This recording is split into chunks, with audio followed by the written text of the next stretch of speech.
This is the 2022 Trek Top Fuel Carbon. I got this as a frame set and built it up with parts I've been picking out for the last several months. I placed my order for the frame back in December, and I got it a couple weeks ago. It was originally slated for delivery about mid-May, and so it got picked up, pushed up about 2 months, so that was a nice little surprise. Did a lot of reading about this bike and other of the downcountry segment. I know a lot of people have evil thoughts about that term, but it really fits, and this style of bike makes a lot of sense for where I live, and probably for a lot of people here in the Midwest, where we don't have a whole lot of elevation to bomb down, or really trails that would necessitate a longer travel bike. So this is 120 front, 120 rear, 66-degree head tube angle, I believe 435 chain stays, 480 reach I believe on this. So as far as parts go, up front, Fox Factory step cast 34, and with the shock being a Fox Factory DPS, I'm using the Bontrager Line 30 Pros, which are carbon fiber wheels with their Bontrager rapid drive hubs. For tires, I'm using the Vittoria Sierra, which is their new downcountry tire. It says so right there. So you got to have an official downcountry tire on a downcountry bike. This is actually my first ride on the Sierras. I was waiting for them to come in, so I had been using a DHF up front and a Aggressor in the rear, and that rode just fine. But I wanted something a little less aggressive, a little faster rolling for the type of trails which I ride most of the time. And so this is the first ride. I've only got about 6 miles on them, so they roll fast. Haven't had any traction issues, but so far so good. Drivetrain, GX Axis, 12-speed, Truveta Descendant carbon cranks on there. The pedals are Fun Mamba, double-sided. Dropper post, I have a P&W 170 mil travel post. This is the only problem I have with this bike is Trek decided to go with, I believe it's a 34.4, something like that, seat post, which is not your typical seat post diameter. Usually it's either 30.9 or 31.6.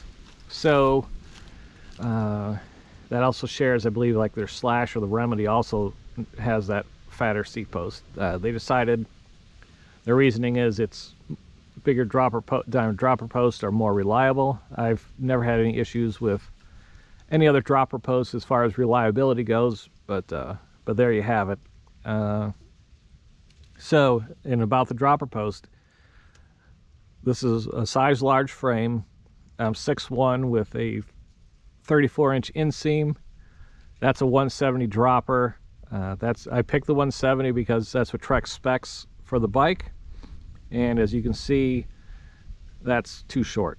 So if you're looking at the Top Fuel and you're a size large or even a medium, because the medium's like a 150, I believe, depending on your leg length, you may be wanting a different dropper post. I'm going to get one and get like a 200, because obviously that's almost 3 inches of post showing there. So I can easily run a 200 in there to get that seat down further. Seat's my usual WTB Speed. This one actually has the chromoly rails. Usually I just go with the standard steel, but couldn't find one, so this is what I got. A little more expensive. I think it's a little bit lighter, but who cares? Up front, went with the Trail One carbon bars. Support BKXE a little bit. Brakes are going to be the Shimano MT520s, quad piston brakes with 180 millimeter rotors front and rear. The top fuel comes stock with 160 rear rotor. A lot of the reviews and such thought that was holding the bike back. I went with 180 for commonality, so I have a different wheel set for a different bike which has the Aggressor and the DHF on it. That's 180. So if I say go up to Bentonville, which I've been on this bike, and I'm gonna ride more aggressive stuff, I'll just swap wheels over, and so it just makes it easier. Just have to swap cassette in the wheels. I don't have to worry about brake rotors.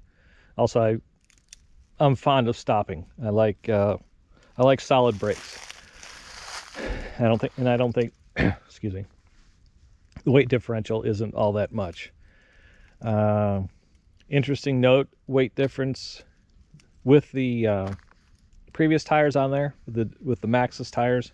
I was also running a Vittoria Airliner in the rear. The bike weighed in just a hair over 30 pounds with pedals. So changing the tires and losing the insert, I think I saved something like 800 grams. I'm not necessarily a weight weenie, but you know, who wants an ultra heavy bike if you don't have to? And I'm also going to replace the GX Axis on here with a Microshift Advent X, and that's going to save me about another 800 grams. So I'll be shaving close to 4 pounds off the bike. So this should probably be down in the 20, you know, I have to weigh it again, but probably in the 27 pound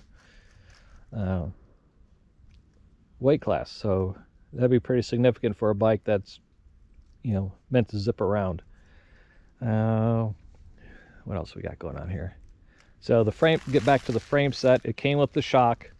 It came with the bottle cage, which is attached to, because all the top fuels, both carbon and alloy, have the internal frame storage here. Never seen a million times. And then they come with this sack where you can put like tire levers, CO2, spare tube. I don't know how well a mountain spare tube will fit in there. On the road bikes, you got room for a spare tube. One interesting to note, on the road bikes, they have a spot underneath the lid here for the Bontrager bits. It's like a little multi-tool. It's not here on the mountain bike version.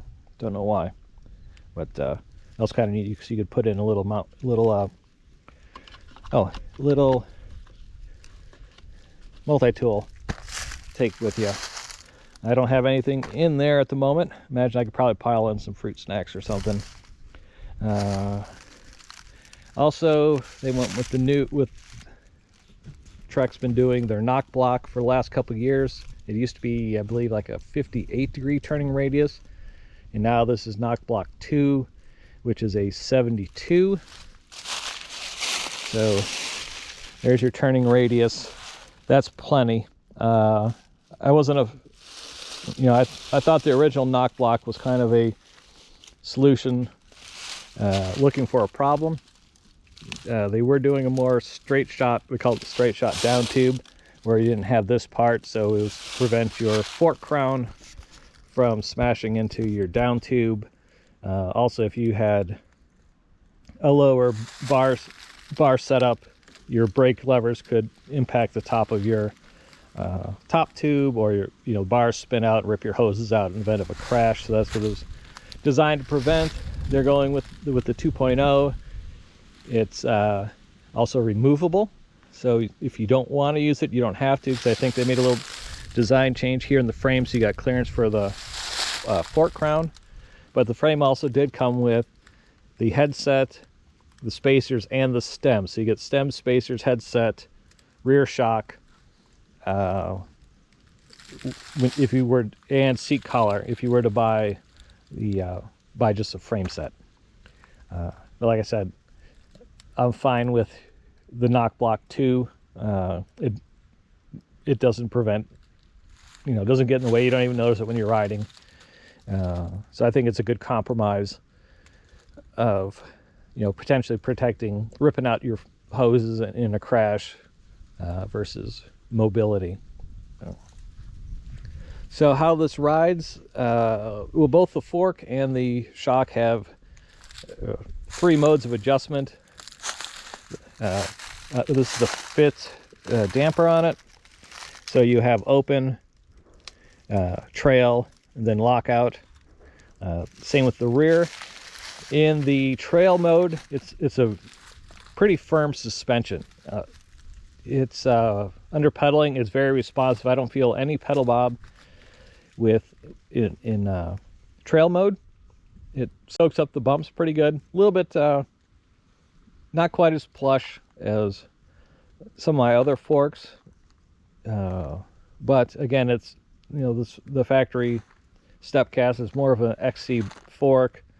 XC bikes, you want care a little bit more about efficiency, but it's not uncomfortable to ride whatsoever, even on rough terrain. It does its job, but it's very efficient in pedaling. I don't feel any pedal bob when I get up and mash on it in the trail mode. Now, if you open up in open mode, it does become quite plush, and you do feel the pedal bob then. So yeah, it can handle quite a wide variety of range of terrain. I headed up in Bentonville, it wasn't last week, I think it was, and I rode some stuff. Rode a couple of hand-cut hollow trails, did train. The only issue I had with it is when I blasted through a rock garden on train with it, and it didn't like it. I just Leroy Jenkins it. So really, which isn't what this bike is meant for. It's not meant for this down country, but it's really not meant for smashing rock gardens. And with this factory, with the Stepcast 34, I'm about 200 pounds as well, so it's kind of flexy, and I'm used to the 36s when I ride through that kind of stuff. So I just kind of went, and yeah, it was pretty spicy experience. But later rock gardens that I rode, I reeled it in just a little bit, and I was more prepared with what to expect, and it was okay. So, really, I don't think this is the bike if you're into really just sending it through rock gardens, or if, I'm pretty ham-fisted, so if you're more graceful, you could probably navigate it better than I did. But, I don't think that was the intent for this bike, and I went more for the countryside with the Stepcast.